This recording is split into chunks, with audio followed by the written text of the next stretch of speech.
Hello everyone, it's another segment of Vegeta Storytime. I saw how all of you enjoyed that little video that I posted from Casting Call way back in the day when I did that thing for Lord Frieza. So you guys want to make Storytime a thing? Well, it's going down. We're gonna do it right now, and I'm gonna tell you guys a story that is true as fuck.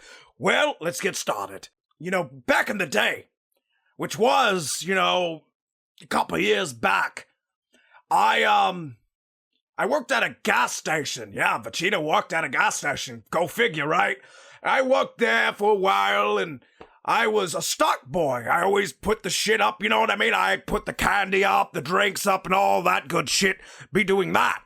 So, what ended up happening one day is there's this one girl who I knew, and I was friends with her and everything. And just a little FYI fun fact is that she had a pretty big ass. It was pretty massive, not too great, but it was still big. I'm not just saying she has a big ass for no reason. It's gonna come later in the story, and you'll get, yeah. And anyway, what happened is one day we were working at the store together, and this fellow comes into the store, right? And he comes in, he looks a little foreign, just a little bit. I don't know where he was from. Maybe he was from another state or some shit. I don't know. Maybe he was from Ireland. Nah, he wasn't from Ireland. I'm just kidding. But he was from somewhere else because he had a weird way of speaking.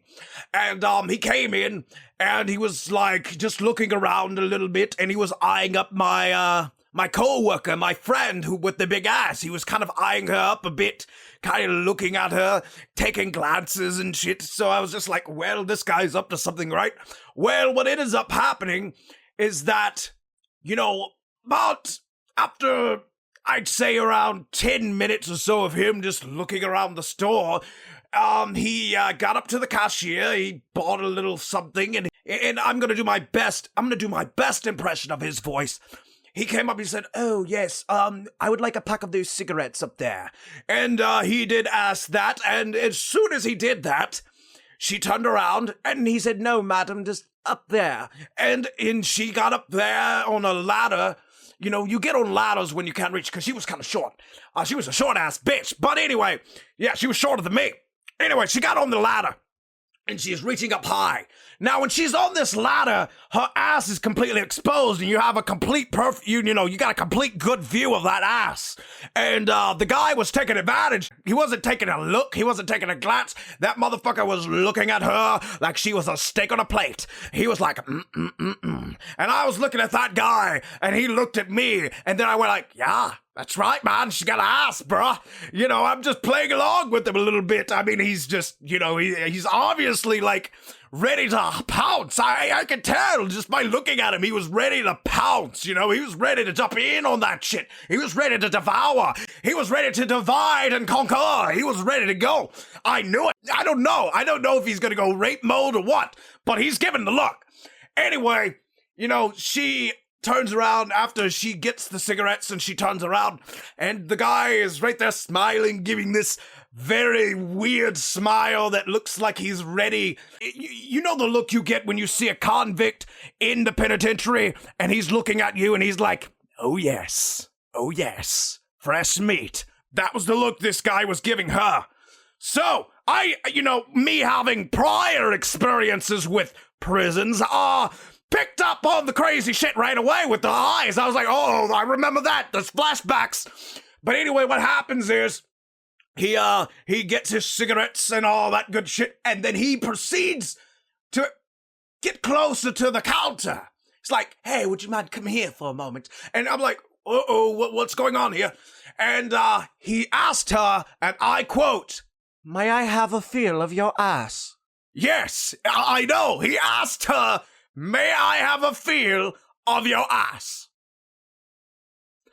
And she just kind of looked in shock, like, did you just ask me that in front of the workplace here? And I'm looking like, wow, he just asked her that right here? And, and I've just never heard of this happen. And what ends up happening is she says no, and he's like, "Oh, well, thank you, madam. Have a very nice day." And then he proceeds to leave. He didn't persist. He just asked to feel her ass. The perverted gentleman, he came in. He didn't just He eyed that bitch up. He was a pervert, but he was a gentleman about it. That's the thing. He's like, I'm gonna eye you up and I'm gonna ask you if I can grope you, but I'm not gonna do it without permission. I've never heard of a nice way to be a pervert, but this guy apparently came from a place where being a pervert, you could be a pervert, but you had to be a gentleman. You couldn't just go in and grope that shit. You couldn't just go in for the kill. You couldn't do that without permission. So, I mean, I felt like I had to tell you guys about the perverted gentleman because it was an interesting story. I hope you guys enjoyed it.